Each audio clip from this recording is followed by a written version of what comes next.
Storms. No matter if you are on the ocean or in life, storms will come your way, and if you are unprepared, they can do a lot of damage to your ship and crew. But storms can be navigated and are manageable if you plan ahead to avoid them, and if you get caught, use the plan to help you get through them. Just like small planes, helicopters, and even the big jumbo jets, paying attention to weather forecasts and plotting a course around a storm, or even better, just staying in port depending on the size of the vessel.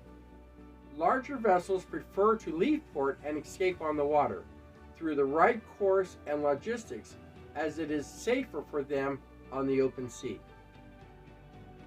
But not all ships are able to escape a storm. Instead, they ride it out by turning into the storm, sealing the ship up to make it watertight and proceeding slowly, keeping the front of the ship pointed at the waves and pushing through, protecting the cargo and keeping the ship safe. Sometimes storms can be severe, like a hurricane, and needs to be handled delicately. Captains use a special plan that helps them navigate. If they can't find it, they find and navigate the opposites of the strength of the storm, known as the counterclockwise of the storm. There it is the calmest and the safest to go through. Now, the best way to do that, and this is important to remember, is to steer into the wind, the bow head on into the waves, and keep the ship stable. Steering way forward is to keep the ship moving just enough to steer instead of being pushed around by winds and waves. Forward momentum helps prevent the ship from being stuck. Having a trained crew, which is why we are teaching you the EOSS protocol, and plenty of weight called ballast.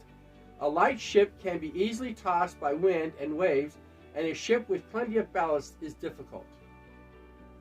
The last thing we need to talk about is collisions on the water, both on top and above the water and underneath the water. This is not only happens on the ocean, but in our lives as well. There are four main reasons collisions happen. Human error. Carelessness and simple errors quickly lead to collisions. Confusion due to misunderstandings or just a lack of clear communication, like driving a car in another country. Often underlying reasons too, such as fatigue, poor rest, and psychological factors. The weather. Weather is also a big contributor.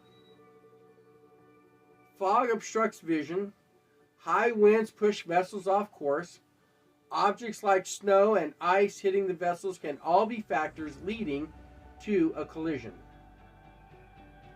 Equipment failure. When critical parts like your engine or other equipment break down, can leave you broke down and unable to move out of harm's way. Infrastructure problems. Though rare, if a landmark is missing or moved, such as a lighthouse, a road closure, or a bridge is too low to the water, it too can lead to collisions. So when on the ocean, no matter if it's on the water, the oceans of life, or on the ocean of emotions, it's important to be aware of your surroundings.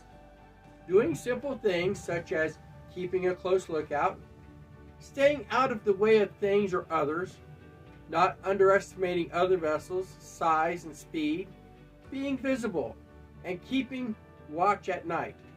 These can all help prevent collisions on the water and in life. Hey, stay tuned for our next training session, the third lesson of the EOSS protocol. Remember, always be safe, be smart, have a purpose, and let God be a part of that purpose for your life. You have a good day.